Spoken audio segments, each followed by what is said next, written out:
பார்த்திபன் கேடு கெட்டவனோட நினைப்பு அப்படி. இப்படி எல்லாம் குழப்பம் பண்ணா நானும் என் மகனும் சேர்ந்து நந்தினிய வீட்டை விட்டு அனுப்பிடுவோம். அதோட அவ வாழ்க்கைய நாசம் பண்ணணும்னு நினைச்சிருப்பா.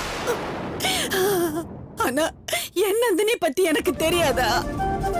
அதான் அந்த பாவி மூலமா நந்தினி வாழ்க்கைக்கு எந்த பிரச்சனையும் வந்துடக்கூடாதுன்னு அவனோட சதி வேலையெல்லாம் என் பிள்ளைக்கு கூட தெரியப்படுத்தாம பிரசவ காரணத்தை சொல்லி நந்தினிய உங்க வீட்டுக்கு அனுப்பி வச்சேன்.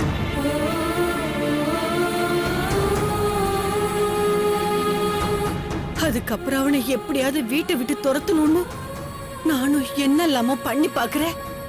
ஆனா அவன் போய் தொலைய மாட்டேங்கிறானே.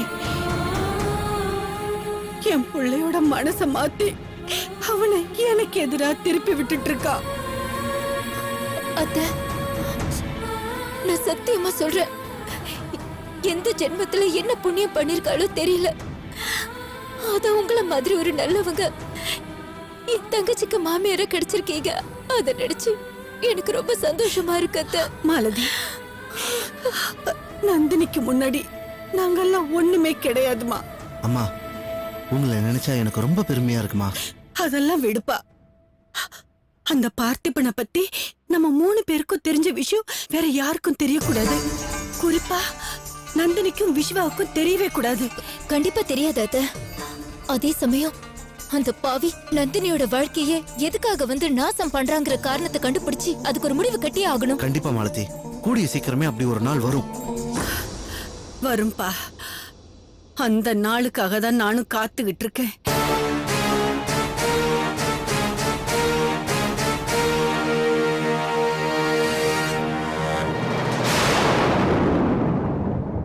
Amount yearly just 84,000 madam.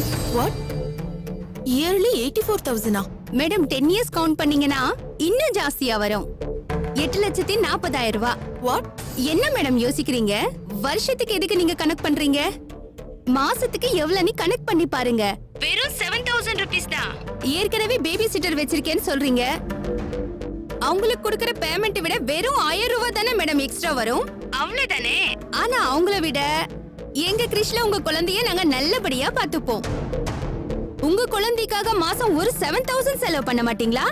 இல்ல, ஆக்சுவலி அமௌண்ட் எல்லாம் ஒரு பிரச்சனை இல்ல. குழந்தையோட சேஃப்டி தான் முக்கியம். மத்தபடி அமௌண்ட் எல்லாம் நான் சும்மா தான் கேட்டேன். இது கம்மியான அமௌண்ட் தான் மேடம். இப்போ மத்த குழந்தைங்க மாதிரி காலையில 8 மணிக்கெல்லாம் விட்டுட்டு மதியம் 12 மணிக்கு கூப்பிட்டுக்கிற மாதிரி இருந்தா அமௌண்ட் இன்னும் கம்மியா தான் வரும். பட் டேக் கேர்ன்றதுனால ஈவினிங் 5-6 வரைக்கும் உங்க குழந்தைய நாங்க தான் பாத்துக்க வேண்டியது இருக்கும். அதனால தான் இந்த அமௌண்ட். இல்ல, நான் தான் ஏற்கனவே சொன்னனே, அமௌண்ட் பத்தி எல்லாம் பிரச்சனை இல்ல. குழந்தைய நல்லபடியா பாத்துப்பீங்கல்ல, அது போதும் எனக்கு. Okay, I'll do one thing. நான் நெக்ஸ்ட் வீக் குழந்தையோட உங்க கிரேஷ்க்கு வரேன். எனக்கும் 100% அங்க சேஃப்னு தோணுச்சுன்னா மத்தத அப்புறம் பேசிக்கலாம். மேடம் ஒரு நிமிஷம். தின 1 minute. இங்க வாங்க. மேடம், என் ஹஸ்பண்ட் கிட்ட பேசுங்க. ஒரே ஒரு நிமிஷம் லைன்ல இருங்க. ஓகே, குடுங்க. இந்தாங்க. என்ன பேசுங்க. யாரு? நம்ம குழந்தைய கிரஷ்ல விடலாம்னு பிளான் பண்ணிருக்கேன். அவங்க பேசுறாங்க, பேசுங்க. ஹலோ. வணக்கம் சார். வணக்கம். வணக்கம். சாரி மேடம், எங்க குழந்தைய கிரீஷ்ல சேர்க்கிற ஐடியா அதுவும் சுத்தமா இல்ல. தீனா, வாட்? பட் சார், இப்பதான் உங்க வைஃப். ப்ளீஸ் மேடம், அவங்க கொஞ்சம் குழப்பத்துல இருக்காங்க. அவங்க பேச்சு எதுவும் கேட்காதீங்க. குழந்தையோட அப்பா நான் சொல்றேன் இல்ல. ப்ளீஸ், எனக்கு இதுல சுத்தமா இஷ்டம் இல்ல. Sorry. Yeah sir. Dheena, what is this Dheena? Anjali, உன் மனசுல நீ என்னதான் நினைச்சிட்டு இருக்க? யார் கேட்டு இதெல்லாம் பண்ணிட்டு இருக்க? வாயை மூடுங்க. இப்படிதான் எல்லாரும் முன்னாடி என்ன இன்சல்ட் பண்ணுவீங்களா? ஏன்னா இப்போ அந்த மாலத்திக்கு தான் சப்போர்ட் பண்ண போறீங்க இல்ல? உங்க வைஃப பத்தி உங்களுக்கு கொஞ்சம் கூட கவலையே இல்லல? சரிங்க, நீங்க என்ன உங்க வைஃபா பார்க்க வேண்டாம். ஆனா ஒரு சக மனுஷியா பாருங்க.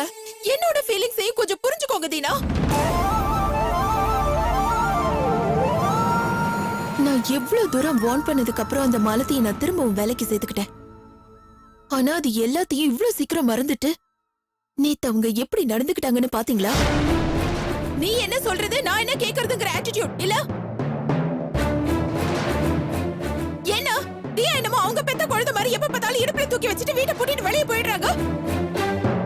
அப்படி ஒரு திமிர் பிடிச்சவங்க கிட்ட என் குழந்தைய விட்டுட்டு போகணும்னு எனக்கு எந்த அவசியமும் கிடையாது. அதனால நான் நேத்தே டிசைட் பண்ணிட்டேன். அவங்க கிட்ட இனிமே குழந்தைய விட்டுட்டு போக முடியாது. அவங்க எனக்கு வேண்டாம். எல்லார்கிட்டயும் போய் கஷ்டப்பட்டு விசாரிச்சு இந்த டே கேரை நான் சூஸ் பண்ணிருக்கேன். ஆனா அதுலயும் மண்ணலி போட்டீங்கல்ல. ஆனா நான் இதோட ஸ்டாப் பண்ண மாட்டேன் Deena. Stop it. Stop it. நானும் பார்த்துட்டே இருக்கேன். நேத்துல இருந்து நீ ரொம்ப ஓவரா போயிட்டு இருக்க. நேத்து உங்ககிட்ட பேசணும்னு நினைச்சேன். நீ பிடி கொடுக்க மாட்டேங்கிற. சரி, ராத்திரி வந்து பேசலாம்னு பார்த்தா நான் வரத்துக்குள்ள போர்வையை இழுத்து போத்தி தூக்கிட்டு இருக்க. ஆமா, மாலதி கிட்ட நீ நேத்துல இருந்து சரியா பேசுறது இல்லையா? ஏன்? நான் எதுக்கு அவங்க கிட்ட பேசணும்? இரு, முதல்ல என்ன பேச விடு. சரி, சொல்லுங்க. What's your problem? என்னமோ குழந்தைக்கு நீதான் அம்மா அம்மான்னு எப்ப பார்த்தாலும் சொல்லிட்டே இருக்க. தியாக்கு நீதான் அம்மா, யார் இல்லைன்னு சொன்னது? ஆனா அம்மாங்கிற அர்த்தத்தோட நடந்துக்கிறியா? ஒரு அம்மா எப்படி நடந்துக்கணும் தெரியுமா உனக்கு?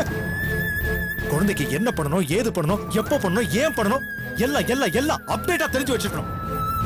எப்ப பார்த்தாலும் மாலதிக்கு சப்போர்ட் பண்ணி பேசுறேன், மாலதிக்கு சப்போர்ட் பண்ணி பேசுறேன்னு கேட்க மட்டும் தெரியுதுல?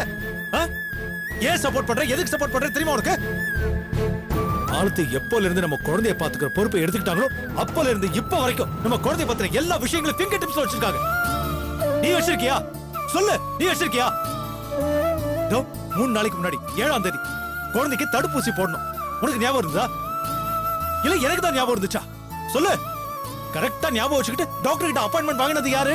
மாலதி தானே? அவங்க சொன்னதுக்கு அப்புறம் தான் நம்ம கூட்டு போனோம். சொல்லு அஞ்சலி.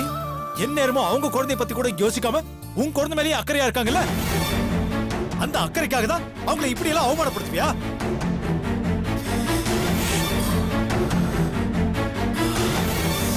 அஞ்சலி, ப்ளீஸ் அஞ்சலி, தயவு செஞ்சு இனிமே இது மாதிரி முட்டாள்தனமான முடிவுக்கு வராது. Please. I hope you will understand.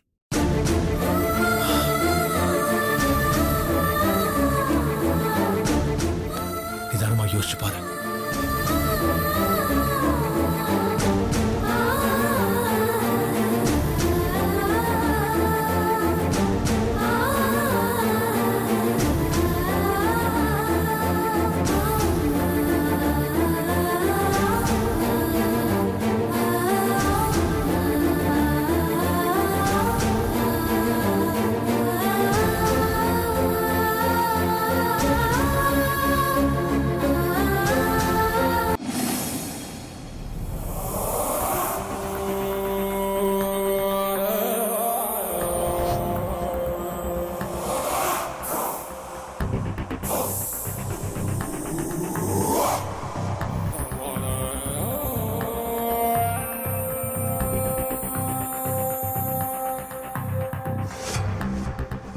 அக்கா, ரேவதி, ரேவதி, ரேவதி, அம்மா, அக்கா, நந்தினி, அக்கா, ரேவதியா, அக்கா, ரேவதி, ரேவதி, மல்லிகாமா, ரேவதி, எப்படி பாருங்க, உன்னை பார்த்து எத்தனை நாள் ஆச்சுமா? ஏண்டி எங்களெல்லாம் நீ மறந்துட்டல? இல்லம்மா, நாங்கெல்லாம் எப்போ உன்னை நினைச்சுக்கிட்டே இருந்தோம்.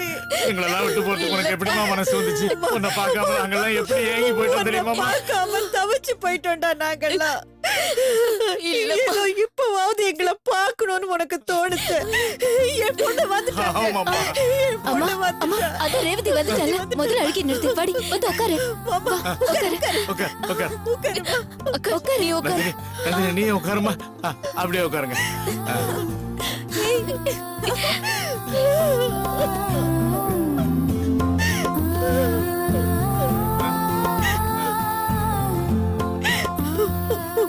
உங்க 3 பேரையும் ஒண்ணா பாக்குறதுக்கு எங்களுக்கு எவ்வளவு சந்தோஷமா இருக்கு தெரியுமா? எத்தனை நாள் ஆச்சு. ரேவதி, இப்ப இங்க வந்துட்ட. இனிமே எங்களை விட்டு போக மாட்டேல்ல? நீ போக கூடாது ரேவதி, இங்கேயே தான் இருக்கணும். இனிமே எங்க கூட தான் இருக்கணும். ஆமா, இத்தனை நாளாதான் அவனை பழி வாங்க போறேன், இவனை பழி வாங்க போறேன்னு சொல்லி எங்கேயோ போய் தலைமறை வாழ்க்கை வாழ்ந்துகிட்டு இருந்த. இப்பதான் எல்லா பிரச்சனையும் ஒரு முடிவுக்கு வந்துருச்சுல்ல. இனிமே ஏமா நீ தேவையில்லாம எங்கெங்கயோ போய் தங்கி இருக்கணும்? வேண்டாமா, இனிமே நீ இங்கேயே தான் இருக்கணும். உங்க 3 பேரையும் இப்படி சந்தோஷமா என்னைக்கு நான் பாத்துக்கிட்டே இருக்கணும். அதுதான்மா எனக்கு வேணும். இங்கே இருந்துருமா, இங்கே இருந்துருமா. அதுதான் இந்த அப்பனோட ஆசை. அப்பா, உங்க எல்லாருக்குமே என் பிரச்சனை முடிவுக்கு வந்துட்ட மாதிரி தான் தெரியும். ஆனா என்ன பொறுத்த வரைக்கும் என் பிரச்சனை இன்னும் முடிவுக்கு வரலப்பா. ரேவதி ஏன்னா அந்த ராசாத்திக்கு சரியான தண்டனை கிடைச்சு அவ ஜெயிலுக்கு போயிருந்தாலோ அல்லது அவ செத்து போயிருந்தாலோ என் பிரச்சனை முடிவுக்கு வந்துருச்சுன்னு நான் நினைக்கலாம். ஆனா அவளுக்கு அப்படி எதுவும் நடக்கல. அவ ஹாஸ்பிட்டல்ல கோமாவுல தான் இருக்கா. அவளுக்கு எப்ப வேணும்னாலும் சுயநினைவு திரும்பலாம். நினைவு திரும்பின அடுத்த நிமிஷமே அவ என்னை எதுவும் பண்றதுக்கு முன்னாடி என்னை காப்பாத்தின ஆறுமுக அண்ணனையும் கற்பக அம்மாவையும் பழி தீக்கணும்னு நினைப்பா. அவங்க 2 பேரும் எனக்காக எவ்வளவு கஷ்டப்பட்டிருக்காங்கன்னு உங்க எல்லாருக்கும் நான் சொல்லி தெரிய வேண்டியதில்ல. அப்படிப்பட்டவங்கள பத்தி யோசிக்காம நான் எப்படிப்பா என்னோட சுயநலத்தை மட்டும் யோசிக்க முடியும்? இல்லம்மா ரேவதி, அதுக்கும் நம்ம வீட்ல வந்து தங்கறதுக்கும் என்னம்மா சம்பந்தம்? அம்மா நீ ஒன்னும் கவலைப்படாதம்மா. ரேவதி சொல்றதுலயும் சில நியாயம் இருக்கு. பணங்காசு கடனை கூட பாதி பாதியா அடைச்சிடலாம். ஆனா நன்றி கடனை தவணையில அடைக்க முடியாது. ஆறுமுக அண்ணனும் கற்பக அம்மாவும் இல்லனா ரேவதி நம்மளை விட்டு எப்பவோ போயிருப்பா. இவளை பொறுத்த வரைக்கும் அவங்க 2 பேருமே இவளுக்கு மறுஜென்மம் கொடுத்த கடவுள் மாதிரிதான். அவங்க 2 பேருக்கும் செய்ய வேண்டிய நன்றி கடனை இவ முழுசா செய்யறதுல தப்பில்லைன்னு தான் எனக்கு தோணுது. அது மட்டும் இல்ல, அந்த ஆறுமுக அண்ணன் நம்மளை விட இவளை நல்லா பாத்துக்கிறாரு. அவளுக்கா தோன்ற வரைக்கும் இவ அங்கேயே இருக்கட்டுமா? ரேவதி, நான் கேக்குறேனேன்னு தப்பா நினைக்காத. ஆறுமுக அண்ணன் மேல எவ்வளவு பாசமும் மரியாதையும் வச்சிருக்கியே. ஆனா ஒரு விஷயத்துல மட்டும் அவர் பேச்சே நீ கேட்க மாட்டேங்கிறியே. என்ன விஷயக்கா? அது இல்லடி, இப்பதான் மகேஷும் அவர் தம்பியும் நல்ல விதமா தெரிஞ்சிட்டாங்கல்ல. ஆறுமுகான சொன்னாரா? எனக்கே எப்படிதாண்டி தோணுது. ஏன் உனக்கு அப்படி தோணுது? உன்கிட்டயும் அவனுங்க வந்து கெஜனானுங்களா? ரேவதி, கோவப்படாம கொஞ்சம் பொறுமையா கேளு. நீ மகேஷை ஏத்துக்கலனாலும் பரவாயில்ல, அவரை மன்னிக்கவாவது செய்யலாம்ல. ப்ளீஸ்கா, அவனுங்க திருந்தனா என்ன, திருந்தலனா எனக்கு என்ன? இந்த உலகமே சொன்னாலும் சரி, அவங்கள என்னால மன்னிக்கவும் முடியாது, அந்த மகேஷை என்னால ஏத்துக்கவும் முடியாது. தயவு செஞ்சு இனிமே இந்த விஷயமா யாரும் என்கிட்ட பேசாதீங்க. நான் எதை மறக்கணும்னு நினைக்கிறேனோ அதையே திரும்ப திரும்ப ஞாபகப்படுத்திக்கிட்டு இருக்கீங்க. அக்கா, குழந்தை எங்க? தூங்கிட்டு இருக்கா.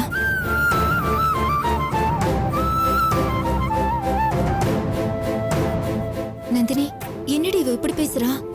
சரி விடுக்கா, மனசுங்கிறது எல்லா துரோகத்தையும் மன்னிச்சிடாது. காலந்த சில முடிச்சுகளை ஆகும். இந்த விஷயத்துல அவளோட அப்பா அம்மாங்கிற முறையில எங்களால எதுவுமே சொல்ல முடியல. சரி வள்ளி, எத்தனையோ நாளைக்கு அப்புறம் இப்பதான் ரேவதி நம்ம வீட்டுக்கு வந்திருக்கிறா. அவளுக்கு என்னென்ன பிடிக்குமோ அதை பார்த்து சமைச்சு போடு. அப்புறம் நேரம் ஆயிடுச்சுன்னு சொல்லி சாப்பிடாமே கிளம்பிட போறா.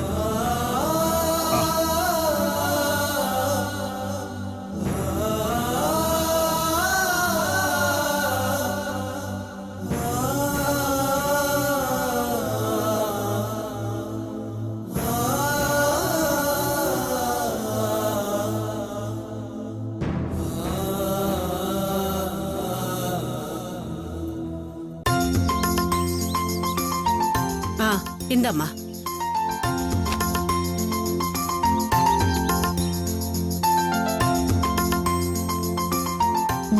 மெதுவா பாத்துமா. ஏம்மா, காஃபி சாப்பிடுறியா? இல்ல வேண்டாம்மா. சரி உட்காருறியாம்மா? பரவாயில்லம்மா. அம்மா, அத்தை கிட்ட பேசி 2 நாள் ஆச்சு. அவங்க கிட்ட பேசணும் போல இருக்கு.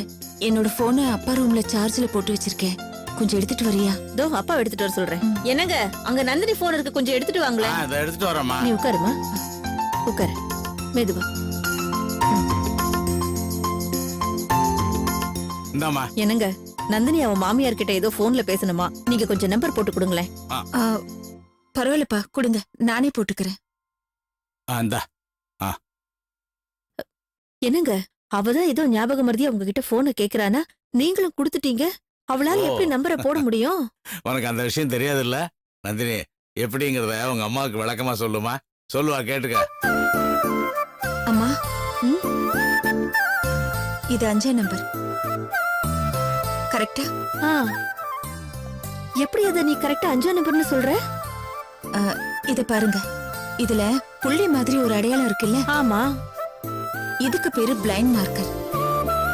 அதாவது பார்வை இல்லாதவங்களுக்கு கண்டுபிடிக்கிறதுக்கான அடையாளம். ஆ, இது எல்லா போன்லயும் இருக்குமா? ஆ.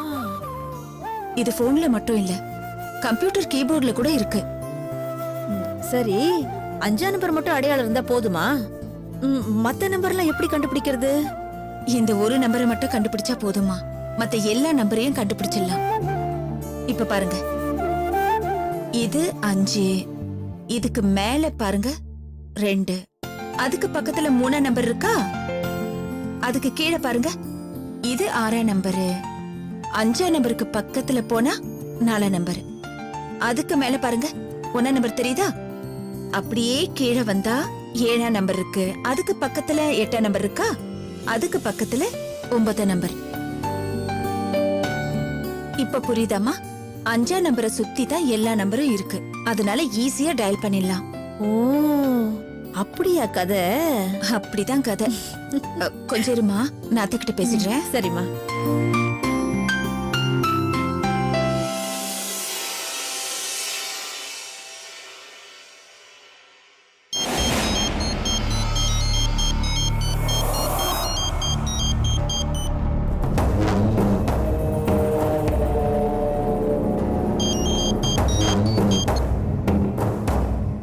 என்னாச்சுமா?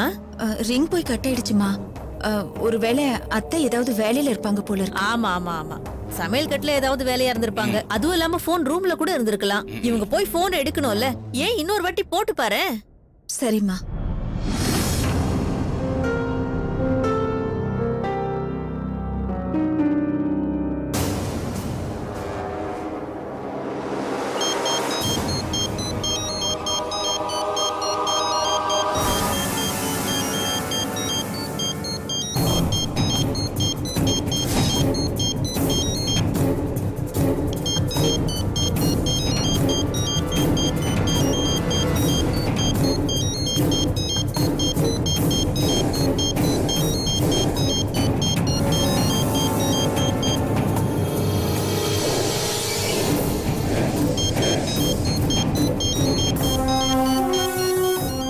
அடிச்சுட்டே இருக்கு.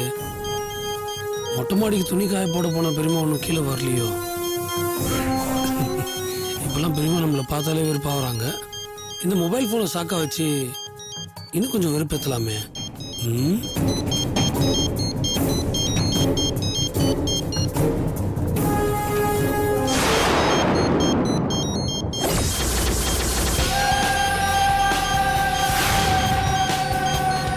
நந்தினி,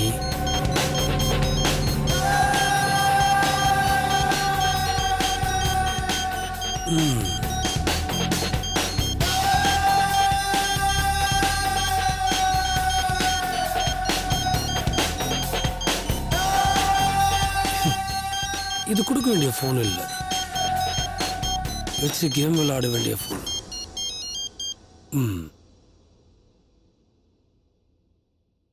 என்னம்மா? இல்லப்பா, ரிங் போச்சு, ஆனா பாதியிலேயே கட் ஆயிடுச்சு.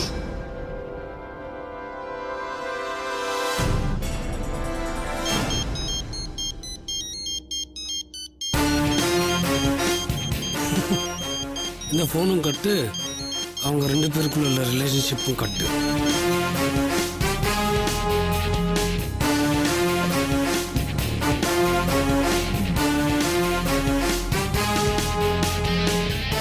என்ன நந்தினி?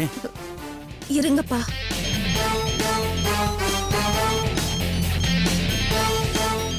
ஓ நந்தினி, நீ எத்தனை தடவை ஃபோன் பண்ணாலும் அத்தனை தடவை நான் கட் பண்ணிட்டே இருப்பேன். கண்டிப்பா பேச விட மாட்டேன். என்னம்மா, என்னாச்சுமா? இல்லப்பா, ரிங் போகுது, ஆனா அத்தை கட் பண்றாங்க. என்ன நந்தினி சொல்ற? போன் நம்பர்னு தெரிஞ்சும் ஏன் சம்மந்தி கட் பண்றாங்க? ஒரு நிமிஷம் இருமா, லேண்ட்லைனுக்கு பண்ணி பாக்குறேன்.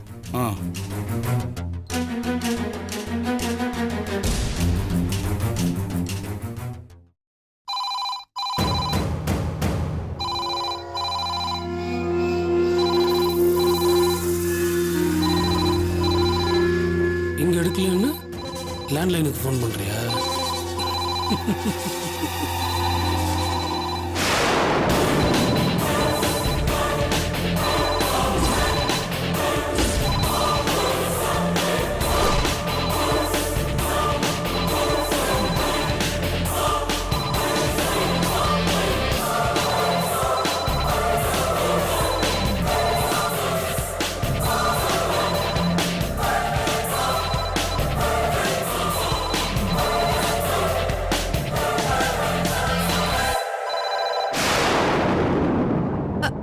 ஹலோ அத்தை, நான் நந்தினி பேசுறேன்.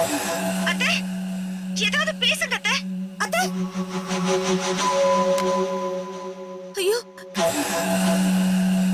என்னன்னு தெரியலப்பா. போனை கட் பண்றாங்க.